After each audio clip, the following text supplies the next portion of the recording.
Hey guys, welcome to Bullshit Games. I am the Lich Lord. And I am the Merc.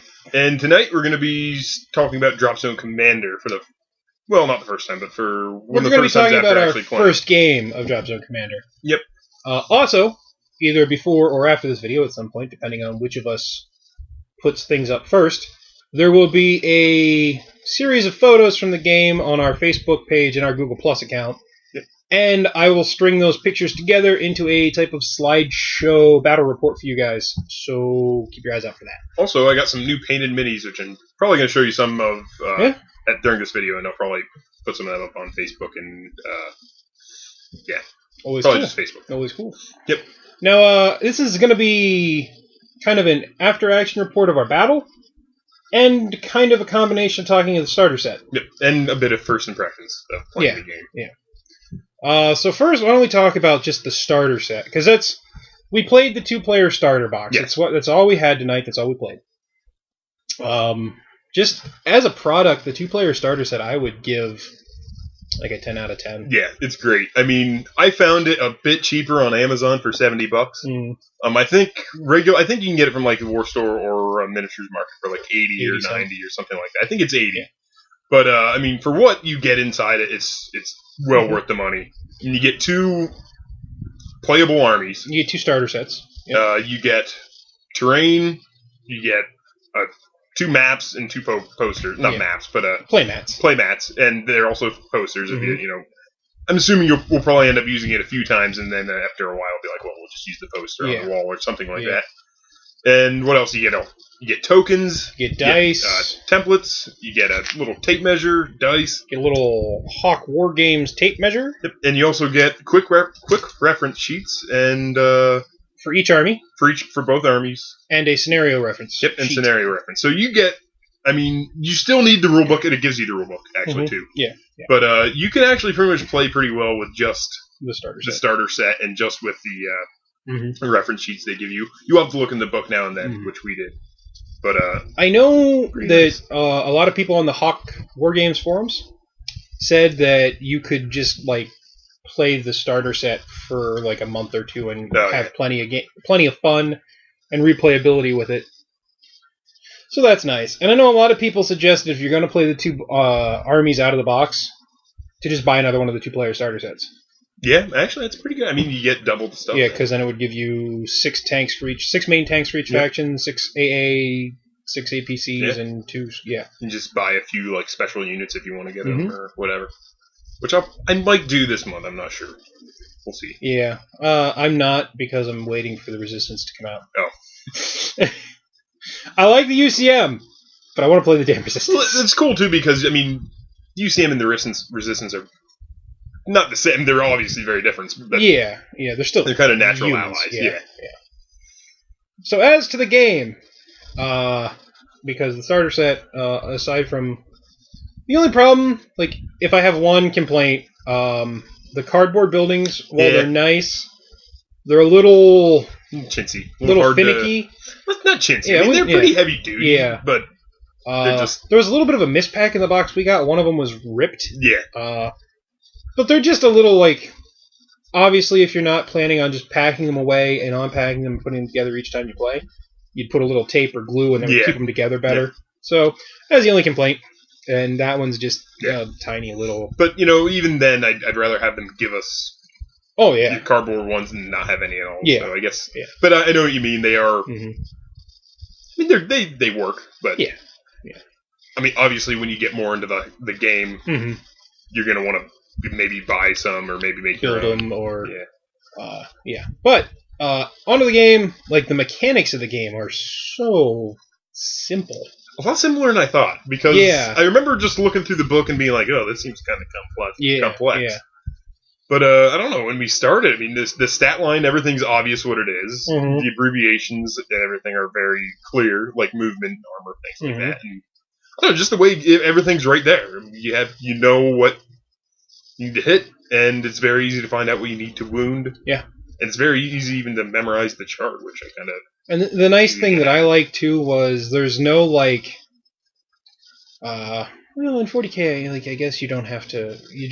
Whatever your ballistic skill, that's the number you need to hit. Yeah, right.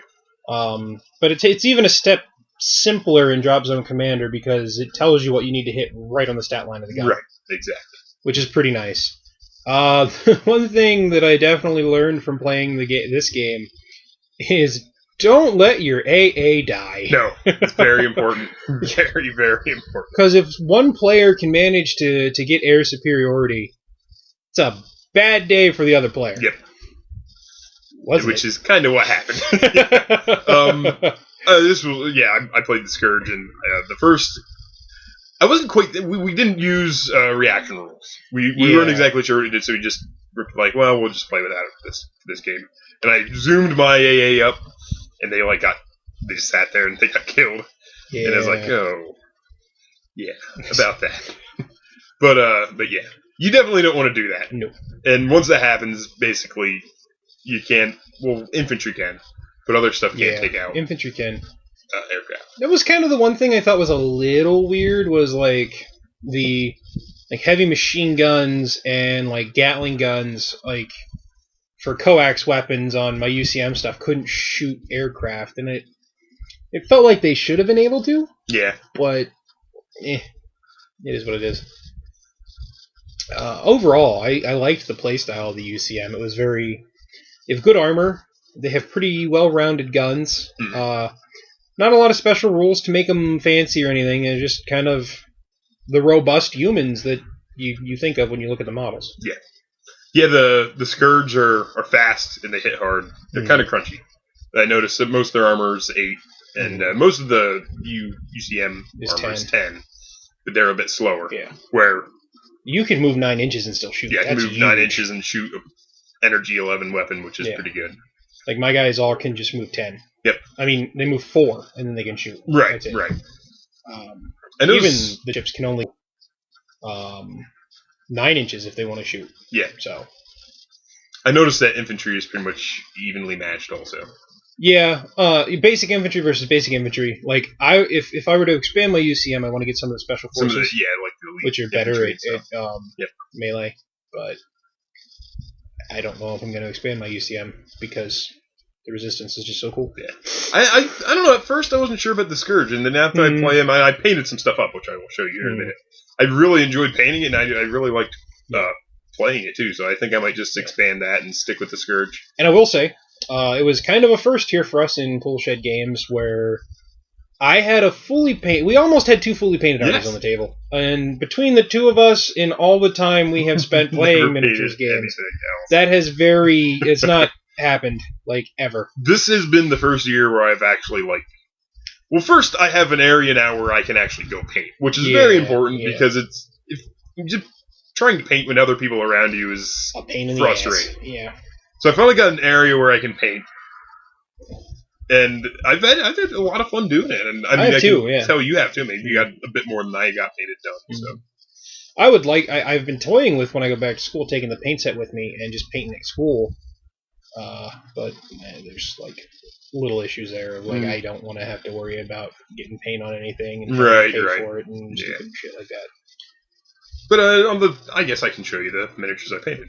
I got 2 squads, which these are their main tanks.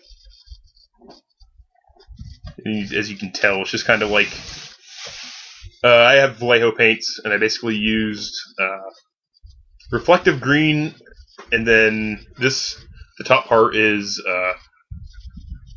red and black combined, mixed together.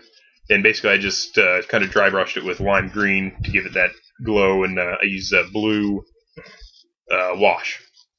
And I also used a glossy varnish on it when I was done. But I got that one, and there's 3 of those. So 2 others, and I got their Predator troop transport. I got that painted up, which is the same colors. And it's just base coated with, matte white. A little bit of detail on the engines. You, unlike me, painted the bottoms of yours. Yes. I wasn't gonna, but, they're skimmers, and there's quite a bit of detail there, so I was like, I might as well. But yeah, that's what I got done so far. And there's 3 of those also. I got 6 altogether painted. Which, it's not a whole lot, but I'm pretty proud of it. What, you did it in a day and a half? Yeah, I actually did 2 hours this afternoon. Oh, yeah. I was just, I have all the UCM stuff is painted now. So the only thing you guys really haven't seen are My dropships. And like I said, each dropship has the color marking to go with what squad it is. So this one goes with my squad of tanks with the white bands. And this carries main battle tanks. And then I have the APC one because it has the sanguine colored cowlings, and that carries the APCs into the fray. So those are pretty fun to paint, all in all. And I have to say, it's really great just having a fully painted army to play. I mean, the amount of time it took, so I'll probably try to paint them up tomorrow. I wish I could have got it all done, but I had to mow the grass this afternoon, so unfortunately that kind of thing comes in between me and my painting sometimes. But yeah, I really enjoy painting it, and I actually can't believe that I'm actually enjoying painting, because I mean, before it was like, no, paint? Are you kidding? No way. And now it's like, I feel bad unless I paint it. But overall, I think this game is going to be a lot of fun. Yeah, definitely. I was a little leery, towards the beginning of the month. I was like, I don't know. I was looking through the rules, and I was looking at the minis, and I was like, I don't know. But then we finally, bit the bullet, played a game, and it was like, this is good. Yep. This is good. Very good game. So, I'm happy with it. It was a UCM victory. Yes, it was. Which, the great thing about this game, it was barely a UCM victory. Yep. If I could have we both had an objective, but if I could have got mine off the board, and I would have had a chance to win. I got lucky and managed to get that objective on the last turn. Yep. If I wouldn't have got that, you would have won. Yeah. And if you would have got yours off the board, you would have won. Right. Which you killed more. Yeah, I killed more points. So I ended up... We ended up being tied as far as objectives go, but I had more kill points. Yeah, more kill points, so he won. That's the cool thing I like about this game, is it's all objective. I mean, you can kill you can wipe each other out if you want. Yeah. But the objectives are very important, and it's kind of what the game's built around. Mm-hmm. And I think that's pretty cool, because I haven't really played too many games like that. Yeah. I mean, not really. I mean, Infinity, you could, but you don't have to. Infinity is best played that way, but... And, really, most... Dystopian Wars would be rarely used. Most games are best played with objectives. I agree. In the end. But that's it. That was the first game of Dropzone Commander. It certainly won't be the last. Yeah. And I don't know, do you want to maybe extend Dropzone Commander month, since there were a couple weeks where you couldn't do anything? I honestly think next month is just going to kind of be a anarchy month. Okay.